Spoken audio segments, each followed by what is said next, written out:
So hello to all. Today we will talk about the wound healing. So the types of wound healing are two types. One is acute wound healing and one is chronic wound healing. ठीक है. Chronic wound healing का मतलब जो लंबे time के बाद में कोई तुम्हारा घाव जो होता है वो बढ़ता है, दैट इज chronic. ठीक है. और acute जो जल्दी ही बढ़ जाए उसको क्या बोलेंगे, acute wound healing. ठीक है. अब सबसे पहले बात करते हैं कि what are the phases of the wound healing. So this is divided into three parts. One is early phase, one is intermediate phase, one is late phase. So the early phase, the events occur are the hemostasis and the inflammatory phase. ठीक है. तो early phase में क्या क्या होता है, haemostasis होता है और इन्फ्लामेशन होता है. ठीक है. तो हीमोस्टेसिस और इन्फ्लामेशन. इंटरमीडिएट फेज में तीन चीजें होती हैं. फाइब्रोब्लास्ट का माइग्रेशन होता है. फाइब्रोब्लास्ट के माइग्रेशन से क्या होता है कि जो वुंड बनता है उसके जो कट एजेस होते हैं वो आप पास पास आते हैं. मैं आगे आपको बताऊंगा. ठीक है. उसके अलावा एंजियोजेनेसिस होता है, नई ब्लड वेसल्स का फॉर्मेशन होता है. ठीक है. इसके अलावा एपिथेलाइजेशन होता है, सीमेंटिंग होती है. ठीक है. लेट फेज में तीन चीजें आती है. One is collagen formation, second is the wound contraction and the last one is the scar formation and the remodelling. ठीक है. तो इस सब चीज को याद करने की एक ट्रिक है अपने पास. क्या ट्रिक है साहब? Hi F A can be sit, hi fa can be sit. तो हाई मतलब हीमोस्टेसिस एंड इन्फ्लामेशन. ठीक है. एफ ए मतलब fibroblast migration, angiogenesis and the epithelialisation. Can be sit मतलब कोलेजन फॉर्मेशन, वी मतलब वुंड कॉन्ट्रैक्शन, सिट मतलब scar formation and the remodelling. ठीक है. तो यहाँ पे जो टाइम लाइन है एक्यूट वुंड हीलिंग के लिए वो मैंने एक बना रखी है. तो अब इसको अपन समझते हैं. तो मैंने क्या किया है, इसको डिवाइड किया है. 0 1. 0 मतलब जब वुंड बना just, first day, second day, third day, fourth day, ऐसे मैंने 7th डे तक लिखा है 1 वीक. अब उसके बाद क्या मैंने वीक में लिखा है 2 वीक, 3 वीक, 4 वीक, 6 वीक. ठीक है. तो इसमें अपन देखते हैं. सबसे पहले जीरो से स्टार्ट करते हैं. तो जीरो स्टार्ट करने पर अपने को क्या पता लगता है कि सबसे पहले मैं आपको क्या बताया कि साहब सबसे पहले होगा हीमोस्टेसिस, क्योंकि सबसे पहला काम क्या है, ब्लड को रोकना. क्योंकि वुंड बनेगा तो खून निकलेगा. खून अगर ज़्यादा निकल जाएगा तो क्या होगा, हाइपोवोलीमिया या बहुत सारी प्रॉब्लम्स हो सकती है. ठीक है. और ब्लड को रोकना है अपने को. सबसे पहले अपने को क्या करना है, वुंड बनने पे ब्लड को रोकना है. तो ब्लड को रोकने के लिए कौन सी प्रोसेस है, हीमोस्टेसिस. हीमो मतलब वही ब्लड हो गया, स्टेसिस मतलब रोकना. ठीक है. हीमोस्टेसिस होगा. और इसके अलावा क्या होगा, इन्फ्लामेशन होगा. क्या होगा, इन्फ्लामेशन. तो दो प्रोसेस होंगी, one is haemostasis, one is the inflammation. अब जैसे ही वुंड बना तो वहां पे क्या होगा, इन्फ्लामेशन जब होगा तो अपने को पता है वहाँ की जो ब्लड वेसल्स हैं वो क्या हो जाएंगी, डायलेट हो जाएंगी. ब्लड वेसल डायलेट हो जाएंगी ना वहाँ पे. और ब्लड वेसल, सूजन आती है ना कभी, घाव बनता है तो क्यों आ रही है, वहाँ पे ब्लड वेसल डायलेट हो जाएंगी, वहां से प्लाज्मा वगैरह सब बाहर निकलेगा. तो उसी दौरान क्या होगी, यहाँ पे जो पॉलीमॉर्फोन्यूक्लियर साइट जो सेल होती है, पीएमएनएल, वो भी यहाँ से माइग्रेट कर जाएगी. तो 0th डे पे जैसे ही वुंड बना सब पॉलीमॉर्फोन्यूक्लियर साइट वहां से निकल आई. अब रीजन जानते हैं कि ये क्यों माइग्रेट हुई, क्योंकि अपने को पता है जब वुंड बना तो द एरिया इज ओपन. और अगर एरिया ओपन है तो वहां पे इन्फेक्शन का चांसेस है. तो उस इन्फेक्शन का चांसेस है, तो अगर कोई माइक्रो ऑर्गेनिज्म आएगा तो उससे लड़ने के लिए हमने पहले ही सेना भेज दी. उसका नाम क्या है, पॉलीमॉर्फोन्यूक्लियर टाइप. ठीक है. Leukocyte, polymorphonuclear leukocyte. ठीक है. अब ये क्या सीक्रेट करती है साहब, ये कुछ इन्फ्लामेटरी मार्कर्स निकालती है, जैसे TNF अल्फा हो गए, टिश्यू नेक्रोटाइजिंग फैक्टर अल्फा. ठीक है. One is interleukin sperm. तो ये सब वहां पे सीक्रेट करेगी कौन, न्यूट्रोफिल्स या पीएमएनएल. ठीक है. समझ आ गई. अब उसके बाद जैसे जैसे टाइम बीतता जाएगा, जैसे वुंड हो गया तो 48 आवर पीएमएनएल वहां से गायब हो जाएगी. वहां पे कोई पीएमएनएल नहीं होगी, पीएमएनएल वहां से गायब हो जाएगी. अब भैया पीएमएनएल गायब होगी तो 2 दिन में घाव तो तुम्हारा भरा तो है नहीं, अभी तो चल रही है ना प्रोसेस. तो वहां पे कौन सी सेल्स आएंगी, अब मोनोसाइट्स आएंगी. कौन आएंगी, मोनोसाइट्स आएंगी. कौन सी आएंगी, मोनोसाइट्स सेल आएंगी या फिर मैक्रोफेजेस. ठीक है. तो अब ये क्या करती हैं, ये भी तीन चीजें निकाल ली है. TNF अल्फा निकाल रही है और इंटरल्यूकिन 1 निकाल ली है और फाइब्रिनोजन, फाइब्रोब्लास्ट ग्रोथ फैक्टर निकाल ली है, FGF. ठीक है. तो ये तीन चीजें निकालना है. 48 आवर के बाद माइनोसाइट्स और ये मैक्रोफेजेस कर देंगे. ठीक है. स्टार्ट. तो 48 आवर बाद अगर आपने उस वुंड का सैंपल लिया तो वहां पे आपको पीएमएनएल दिखाई नहीं देगी. ये इनका एग्जिस्टेंस केवल कितने तक है, लेस देन 48 आवर. मतलब 48 आवर के अंदर अंदर, तो less than equal to 48 hour तक ही पीएमएनएल रहती है. अब तुम्हारा जो थर्ड डे होता है, ठीक है, अभी यहाँ पे मैंने बताया ना, 0 से 2 दिन के बीच में एक और प्रोसेस होती है एपिथलाइजेशन, 24 से 48 घंटे के अंदर। ये क्या होता है एपिथलाइजेशन, इसके बारे में भी आगे बात करेंगे। अब थर्ड डे पे, अब सेकंड डे से फोर्थ डे के बीच में क्या होता है, फाइब्रोब्लास्ट का माइग्रेशन होता है। किसका माइग्रेशन होता है, फाइब्रोब्लास्ट का माइग्रेशन होता है। तो फाइब्रोब्लास्ट होती हैं ब्लड में ही होती हैं। अब फाइब्रोब्लास्ट का काम क्या है, ये फाइबर्स हैं, तो रस्सी मान लो, तो ये पास पास लाती है वुंड के एजेस को, ताकि वुंड क्लोज हो जाए, उसका जो ओपन एरिया वो कम हो। ओपन एरिया अगर कम होगा तो इन्फेक्शन के चांसेस घट जाएंगे, है ना। तो सेकंड से फोर्थ डे पे क्या होता है, तुम्हारा फाइब्रोब्लास्ट का माइग्रेशन होता है। अब तुम्हारा जो थर्ड डे होता है, थर्ड डे पे क्या होता है, हमारा स्टार्ट हो जाता है कोलेजन का सिंथेसिस, क्योंकि कोलेजन क्या प्रोवाइड कराएगा, कोलेजन में provide the strength to the wound, ठीक है।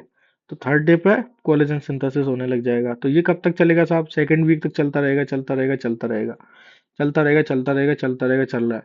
तो मैक्सिमम जो 28th डे होता है ना, 28th डे पे क्या होता है, मैक्सिमम कोलेजन का सिंथेसिस होता है, ठीक है। मैक्सिमम कोलेजन सिंथेसिस कब होता है, 28th डे पे होता है, या फोर्थ वीक पे होता है, ठीक है। अब जो चौथा और पांचवा दिन है, वहां से प्रोसेस चालू हो जाती है अपनी वुंड कॉन्ट्रैक्शन की, वुंड सिकुड़ना चालू हो जाता है। देखा होगा वहां पे पपड़ी जैसे जमना चालू हो जाएगा, और वहां पर वुंड सिकुड़ना चालू हो जाएगा, तो वुंड कॉन्ट्रैक्शन होने लग जाएगा। ये 12 से 15 दिन तक लास्ट चलता है वुंड कॉन्ट्रैक्शन, ठीक है। चलिए, और जो तुम्हारा कोलेजन सिंथेसिस है, वो फोर्थ वीक के बाद में क्या हो जाता है, शट डाउन, मतलब कम होने लग जाता है उसका फॉर्मेशन। और सिक्स वीक पे आते आते लगभग खत्म हो जाता है कोलेजन सिंथेसिस। अब सबसे तो ये अपना हो गया, कोलेजन सिंथेसिस हो गया, वुंड कॉन्ट्रैक्शन हो गया, ये सब हो ही गया ना। तो अपन ने यही पढ़ी थी ना ट्रिक, अभी फाइब्रोब्लास्ट माइग्रेशन, एंजियोजेनेसिस, एपिथेलाइजेशन, ये सब होता है। और स्कार फॉर्मेशन कब स्टार्ट होता है साहब, थर्ड वीक पे स्टार्ट होता है, ठीक है। हम्म, कब तक, थर्ड वीक पर स्टार्ट होता है, और ये 18 मंथ तक मैक्सिमम चलता रहता है, इसके बाद भी चल सकता है। 18 मंथ के बाद में भी प्लेट्यू आ जाता है इसका, मतलब कांस्टेंट सा हो जाता है, लेकिन चल सकता है क्योंकि वुंड नहीं बढ़ता भैया। तो स्कार फॉर्मेशन और रीमॉडलिंग, मतलब वहाँ पे जो बिगड़ी थी संरचनाएं, जो भी स्ट्रक्चर्स वहाँ पे खराब हुई थी, वो सब सही हो जाए, वो थर्ड वीक से स्टार्ट हो जाता है, ठीक है। चलिए, तो क्या क्या हुआ, हीमोस्टेसिस, इन्फ्लामेशन हुआ, पॉलीमॉर्फोन्यूक्लियर टाइप आई, उन्होंने टीएनएफ अल्फा IL-1 निकाला, इन्फ्लामेशन की प्रोसेस हो गई, इन्फेक्शन को रोक दिया। 48 आवर बाद क्या आई, मोनोसाइट्स आई, मैक्रोफाइज आई, उन्होंने क्या निकाला, TNF अल्फा IL-1 और FGF, फाइब्रोब्लास्ट ग्रोथ फैक्टर, ठीक है। उन्होंने क्या किया, वही वन डीलिंग की प्रोसेस को फास्ट कर रही। थर्ड डे पे कोलेजन का सिंथेसिस होना स्टार्ट हुआ, और 28th डे पे मैक्सिमम है, उसके बाद में घटना चालू हो गया इसका सिंथेसिस। वुंड कॉन्ट्रैक्शन फोर्थ से 5th डे के बीच में हुआ, और ये कब तक चलता है, मैक्सिमम 12 से 15 दिन के बीच में।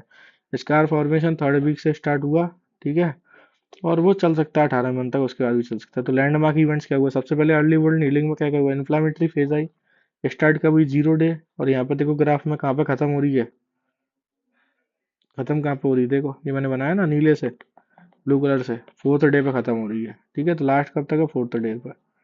तो फर्स्ट 24 से 48 आवर में क्या होता है, जो PMNL होती है वो डोमिनेंटली इन्फ्लामेटरी सेल्स रहती हैं। 48 आवर के बाद में PMNL क्या हो जाती है, डिसअपियर हो जाती है। PNLF क्या निकालती है, TNF अल्फा और IL-1, ठीक है। अब 48 आवर के बाद मैंने आपको बताया कौन सी सेल्स आती है, मोनोसाइट है, माइक्रोफेजेस होती है, इसमें मोनोसाइट्स क्या निकालती है, TNF alpha, IL-1 and FGF, blast growth factor. समझ में आ गया। उसके बाद बात करते हैं सेकंड फेज की, उसमें क्या था, इंटरमीडिएट वुंड डीलिंग, है ना।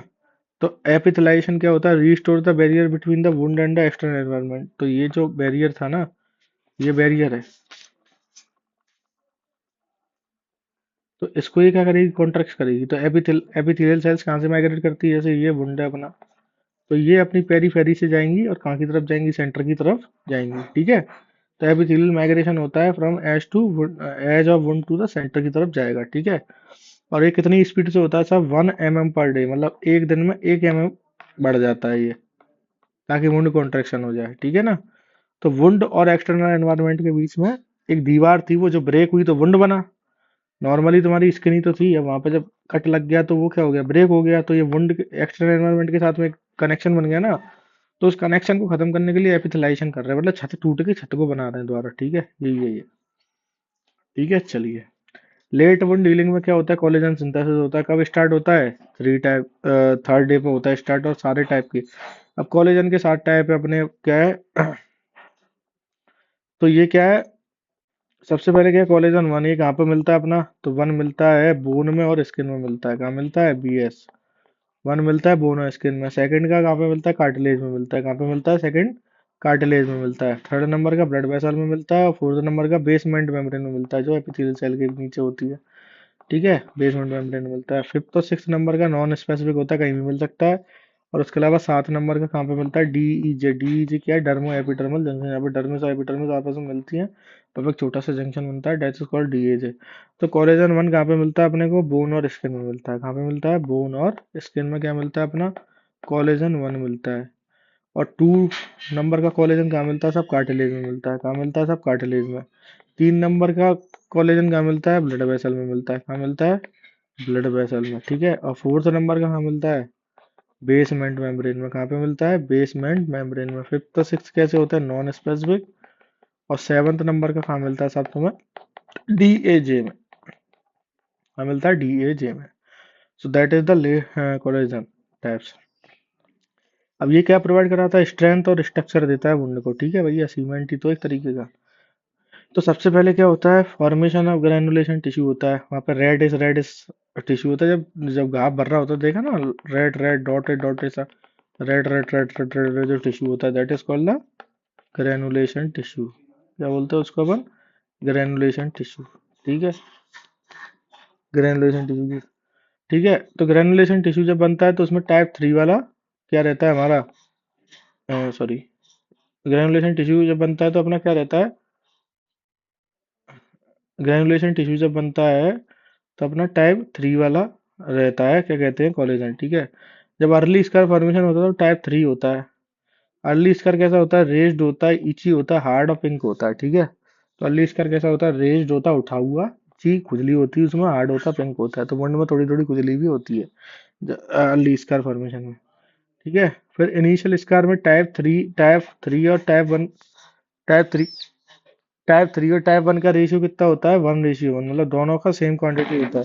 और फाइनली इस कार में रेशियो रिवर्स हो जाता है, जो टाइप थ्री वाला वो कम हो जाता है, टाइप वन वाला क्या हो जाता है? वो ज्यादा हो जाता है। उसका रेशियो क्या होता है? 1:4। मतलब फाइनल इस कार में कोलेजन थ्री और कोलेजन वन, अगर कोलेजन थर्ड 20% है तो कोलेजन नंबर वन 80% होता है। ठीक है, चलिए।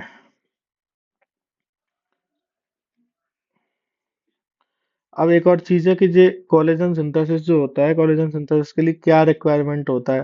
तो कोलेजन सिंथेसिस के लिए जो रॉ मटेरियल होता है वो दो अमीनो एसिड है अपने, एक प्रोलीन है और एक लाइसीन है। ठीक है, तो इसका जब हाइड्रोक्सिलेशन होता है तो क्या बनता है? हाइड्रोक्सी प्रोलीन और हाइड्रोक्सी लाइसिन बनते हैं। तो ये दोनों क्या होते हैं? हाइड्रोक्सी प्रोलीन और hydroxy lysine, these are the substrate for the collagen synthesis. So if we take the proline and the lysine, then the hydroxylation will be occur. Then the hydroxyproline and hydroxylysine will be formed. And the hydroxyproline and the hydroxylysine are the substrate for the collagen synthesis. अब इस reaction को कराने के लिए कुछ cofactor लगते हैं साहब। उन कोफैक्टर का नाम विटामिन सी, आयरन और अल्फा कीटो ग्लूटारिक एसिड। तो ये जरूरी है साहब। तो इसलिए भैया विटामिन सी बॉडी में सही होना चाहिए, आयरन सही होना चाहिए, अल्फा कीटो ग्लूटारिक एसिड तो बनता ही क्रेब्स साइकिल में। ठीक है साहब, 5 कार्बन का कंपाउंड है। तो ये सब विटामिन सी और आयरन चाहिए, क्यों? क्योंकि अगर ये सही नहीं होगा तो ये प्रोसेस नहीं होगी, ये प्रोसेस नहीं होगी तो सबस्ट्रेट नहीं बनेगा, और ये सबस्ट्रेट नहीं बनेगा तो कोलेजन नहीं बनेगा, कोलेजन नहीं बनेगा तो तुम्हारी स्ट्रेंथ जहां पे भी कोलेजन है वहां पे कम रहेगी। तो इसलिए प्रोलीन लाइसिन चाहिए। समझ में आया? और उसके बाद बात करते हैं वुंड कॉन्ट्रैक्शन की। तो वुंड कॉन्ट्रैक्शन में क्या होता है? Decrease the size of wound without any increase in number of tissue element. मतलब कुल मिला के वुंड कॉन्ट्रैक्शन में ऐसे मान लो कि दो लोग दूर दूर से, उनको पास लाओ, इनको भी कुछ मत दो, इनको भी कुछ मत दो। मतलब वुंड को किसी भी टिश्यू एलिमेंट का नंबर इंक्रीज करे बिना ही वुंड को पास में लाके उसको चिपका दो। ठीक है, तो ये होता क्यों है?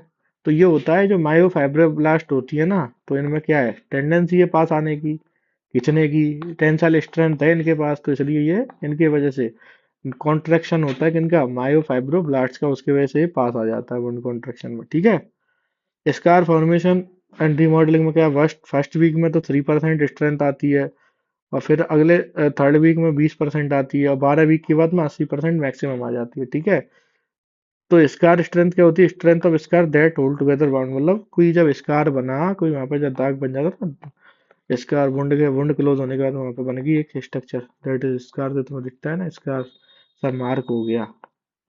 ठीक है, तो ये स्कार की स्ट्रेंथ पहले वीक में 3% आती, देन कितनी आती? 20% थर्ड वीक में। और 12वें वीक में 80% मैक्सिमम आती है फाइनल स्कार। मतलब कहीं पे भी अगर तुम्हारे वुंड बन गया तो कभी भी 100% स्ट्रेंथ वहां पे अवेलेबल नहीं होगी। तो मैक्सिमम वुंड स्ट्रेंथ कितनी होती है? 80%। मतलब कई जगह अगर तुम्हारे घाव बन गया तो तुम्हारी वो जगह कच्ची होगी एक तरीके से, क्योंकि वहां पे जो स्ट्रेंथ थी पहले 100% थी, अब वो डिक्रीज होगी, कितनी हो गई? 80% ही रह गई। ठीक है, कभी भी 100% अटेंड नहीं करती, लेकिन थियोरटिकली बोले तो 90% तक अटेंड होती है, लेकिन प्रैक्टिकली 80% तक ही अचीव होती है वुंड स्ट्रेंथ। ठीक है। अगर वुंड हीलिंग में डिफेक्ट आ जाते हैं तो उसकी वजह से दो तरीके के स्कार बनते हैं, एक हाइपरट्रॉपिक स्कार और एक कीलॉइड स्कार। ठीक है।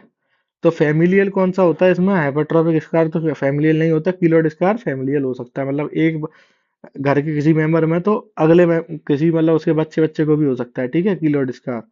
फाइब्रोब्लास्ट का नंबर कहाँ पे ज्यादा होता है इंक्रीज?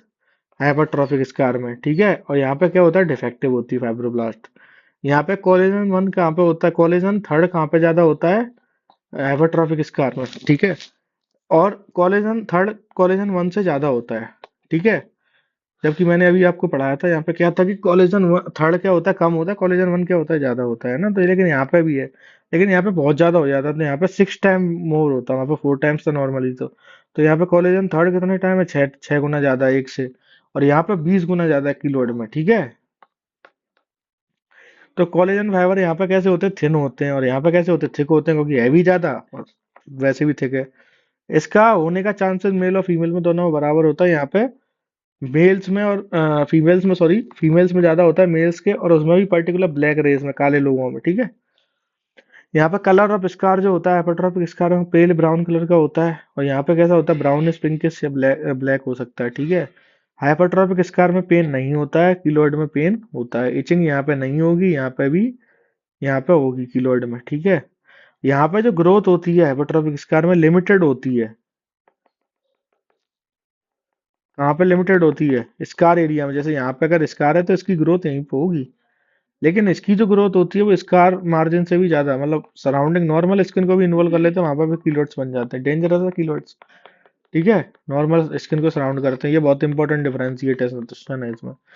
लेस देन 6 मंथ में सही ठीक ठाक हो जाता है, इसकी ग्रोथ नहीं चलती है। ये 6 मंथ से भी ज्यादा कंटिन्यूस इसकी ग्रोथ चलती रहती है। ठीक है।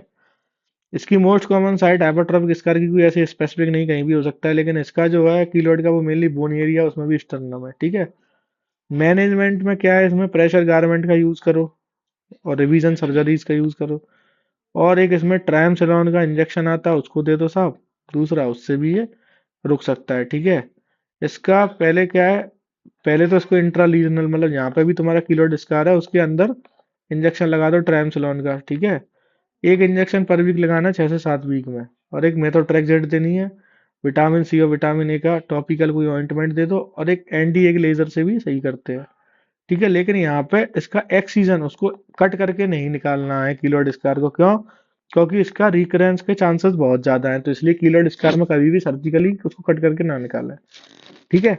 तो this is about the hypertrophic scar and the keloid scar. चलिए, क्रॉनिक वुंड हीलिंग का क्या है? Wound which fails to heal in appropriate time. मतलब जो पर्टिकुलर टाइम है उसमें वो अगर हील नहीं हो पा रहा, क्यों? क्योंकि कोई जो नॉर्मल प्रोसेस है वुंड हीलिंग की, जो अभी अपन ने ऊपर पढ़ी, उसमें कोई डिसरप्शन हो जाए। ठीक है, इस वजह से। उसके बाद बात करते हैं अल्सर्स की। अल्सर्स में एक्यूट एंड क्रोनिक। तो इस वीडियो में अपन